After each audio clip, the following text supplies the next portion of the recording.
Hi, good morning. Well, good day, wherever you are in the world.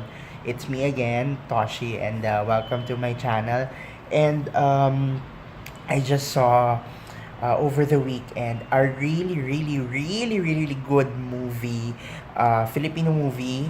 Um, this was based off a novel, which was published in 1997. Um, and I've been seeing the teaser of this movie since last year.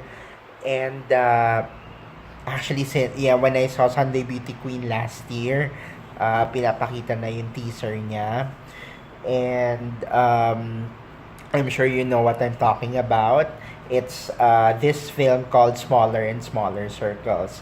Now, this is a movie about two Jesuit priests that were asked by the NBI to help out in solving a mystery crime that's happening sa Payatas dump site.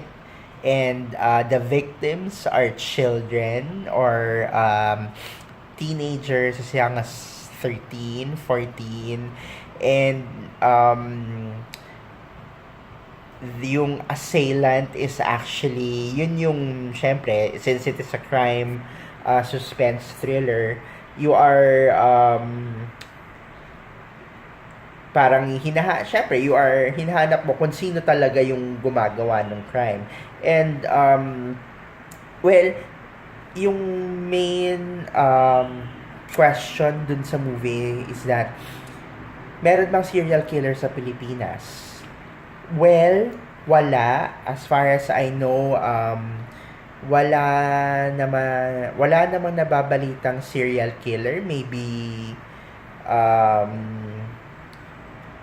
parang sa US lang siya nangyayari, uh, based on documentaries and movies, Hollywood movies that feature serial killers. But in the Philippines, I don't think meron.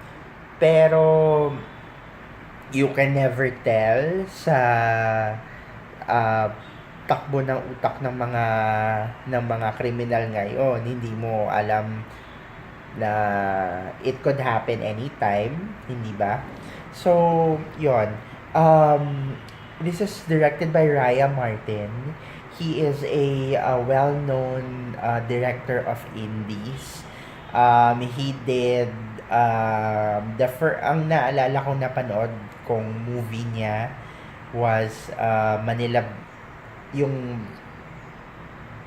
first part ng Manila, yung unang-unang indie film ni Piolo Pascual.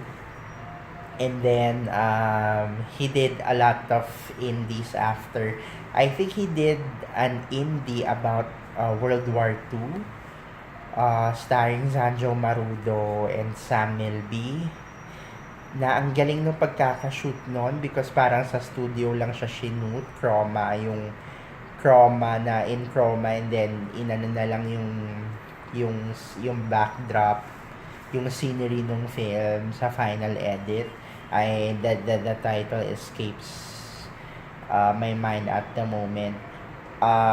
Medyo ano siya based on his work, medyo yung work niya, this is not for everyone. You really have to have a certain appreciation for film, specifically art films, to be able to relate to his work. But I'm glad that in smaller and smaller circles, medyo relatable yung pagkakadirect niya ng movie. Very artistic pa rin, but very relatable, and it's easy to comprehend. Well, because of the source material, which is a best-selling novel na I have yet to read. And kasi I heard na the book is also great. Maganda rin daw yung libro, maganda. And yun, since sana merong available. I think it was reprinted in time for the movie's release. And wala kang masasabi. Well, it ang masasabing mga bida dito would be the great Noni Buencamino and of course Sid Lucero na alam naman natin na isa sa mga pinakamagagaling nating actors today. And I've been a fan of Sid ever since. Well, of course, it comes with the genes because he is his parents are actors, the late Mark Hill and Bing Pimentel. And then, of course, when you have Michael De Mesa as your uncle and Sherry Hill as your aunt, who are both excellent actors, well, dapat lang naman siguro na magaling ka rin, 'di ba? And yun, sila yung talaga nagda-drive sa sa movie kasi nga sila yung dalawang Jesuit priests na were asked to solve the crime. And kahit sila yung bida, it's still story-driven. And grabe, sobrang while I was watching the movie, para ako nagpapalpitate because you'll never know what happens next eh. Kasi with discovery after discovery of dead bodies, mapapa-question ka kung sino yung killer, ano yung motibo niya, bakit siya pumapatay. And yon. So ayokong i-spoil yung because syempre marami pang hindi nakakapanood. So mahirap i-spoil kung ano yung mangyayari. But anyway, I must say na this is one of the best Pinoy films of the year. As in, like, sobrang, I was blown away with how the film was made. Very Hollywoodish yung treatment doon sa kwento. Aside from Noni Buencamino and Sid Lucero giving excellent performances, magaling din dito of course, the great actors Christopher De Leon and the Bembol Rocco. They only appear in a few scenes pero markado yung mga eksena nila. And I think Carla Humphreys is a great choice as the investigative journalist. And you will get to see her speak in French in this movie. So it's kind of refreshing because kung hindi nyo po alam, Carla Humphreys is half French.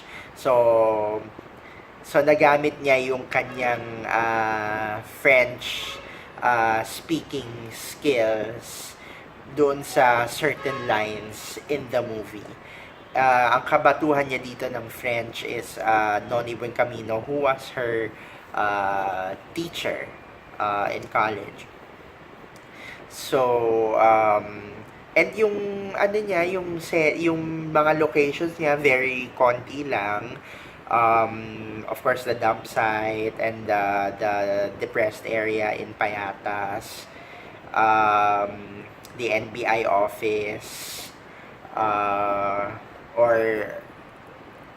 something that represented the NBI office, the laboratory where Noni as Father Gus Science and Sid as Father Jerome Lucero are performing their forensic work. Then meron ding scenes in the CCP and sa loob ng Ateneo campus. Well, obviously they portray Jesuit priests. So dapat talaga merong eksena sa loob ng Ateneo. I love the cinematography. Talagang nakakadagdag siya dun sa suspense. And I haven't seen J.A. Tadena's work in a long time. Ano siya nauuna ko na-encounter yung work niya as a cinematographer in Mano Po 2.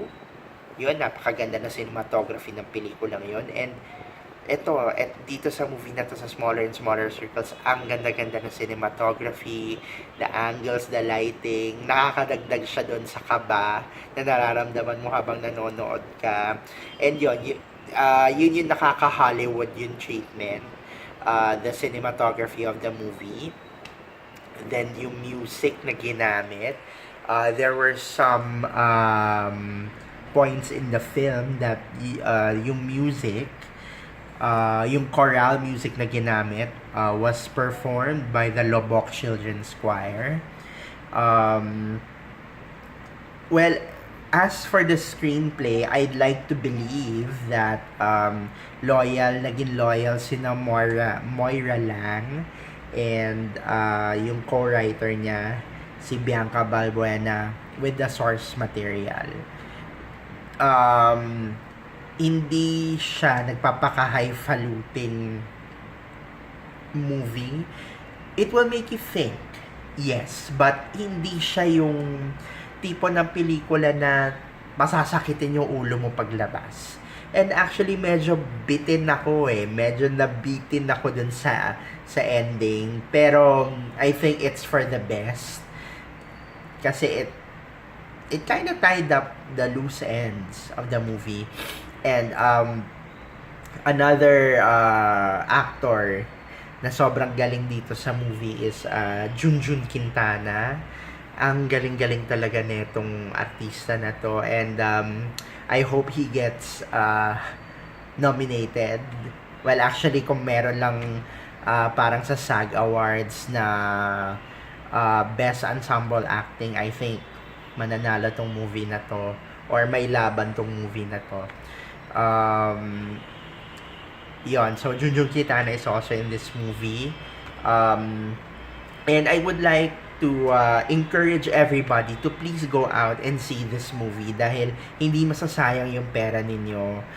And kung gusto nyo makapanood ng quality na Filipino movie na I can't consider it an indie because medyo commercial din siya. But if you want to see something that's worth your money, that's worth your time, and if you've been hungry to see Filipino films of this caliber, we haven't seen anything like this in a long time. Siguro yung huling movie na ganito na naalala ko is Sa Aking Mga Kamay, of Aga Mulak and Christopher De Leon, which was like 20 years ago. And eto na yun ulit. And I would like to thank the people behind TBA Films. This is not a paid post, okay? I would like to thank Mr. Fernando Rocha, Mr. Fernando, or rather, Mr. Mr. Eduardo Rocha, Mr. Fernando Ortigas, Mr. Ting Nebrida for gambling on this movie na napakagandang material. I very pang-international yung caliber niya. So I really hope that you come out and support this movie. I promise you, hindi masasayang yung pera ninyo. And if you are craving for Filipino films of good quality, I think this is the answer. So this is it for me. I hope makatulong tong movie na to tong movie review na to to spread the news. Dahil talagang sobrang impressed ako sa movie na to. I believe it's one of the best Filipino films to come out this year. So, well, that's it for me. Please don't forget to subscribe and hit on like. And till my next review. Again, this is me, Toshi, and have a great day. Thank you. Bye.